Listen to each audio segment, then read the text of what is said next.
સમાચારો વિસ્તારથી જોઈએ તો અમદાવાદના મેમનગરમાં ફૂડ પોઈઝનિંગની ઘટના સામે આવી છે। એક હોસ્ટેલની 57 છાત્રાઓને ફૂડ પોઈઝનિંગની અસર થઈ ગઈ છે।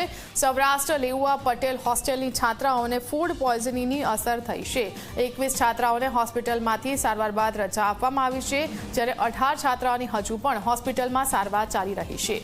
અન્ય છાત્રાઓને પણ પ્રાથમિક સારવાર આપવામાં આવી છે અને આ મામલે અમદાવાદ મહાનગરપાલિકાના હેલ્થ વિભાગે તપાસ શરૂ કરી છે। શનિવારે બપોરે જમ્યા બાદ ફૂડ પોઈઝનિંગની આ છાત્રાઓને અસર થઈ હતી। અમદાવાદની કાળઝાળ ગરમીની અંદર વધુ એક વખત જે છે અમદાવાદની અંદર સામૂહિક ફૂડ પોઈઝનિંગનો બનાવ સામે આવ્યો છે। આ વખતે આ બનાવની જે વાત કરવામાં આવે તો મેમનગર ખાતે આવેલી જે સૌરાષ્ટ્ર પટેલ કેળવણી મંડળની જે ગર્લ્સ હોસ્ટેલ છે તેની અંદરનો આખો બનાવ સામે આવ્યો છે। એટલે વાત કરવામાં આવે તો શનિવારે બપોર પછીનું જમણવાર પૂરું થયું અને પૂરું થયા બાદ જે થોડા કલાકોની અંદર જે યુવતીઓ હતી, જે વિદ્યાર્થીનીઓ હતી, તેને ફૂડ પોઈઝનિંગની અસર જે છે દેખાવા લાગી હતી। આ અસર કુલ જે છે એ 57 છાત્રાને થઈ હતી, જેમાંથી 21 છાત્ર હજી દાખલ છે।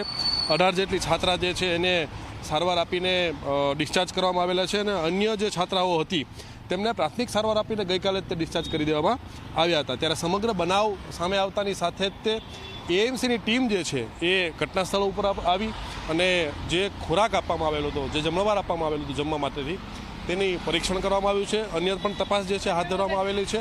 અત્યારે જે છે રાહતના સમાચાર એ છે કે અમુક છાત્રા જે છે તેની તબિયત જે છે એ સ્થિર છે। ત્યારે ફૂડ પોઈઝનિંગ શેના કારણે થયું હતું તેને લઈને એએમસી વિભાગે તપાસ શરૂ કરી છે। કેમેરામેન અમિત મકવાણા સાથે ઉદયરંજન, ઝી મીડિયા, અમદાવાદ।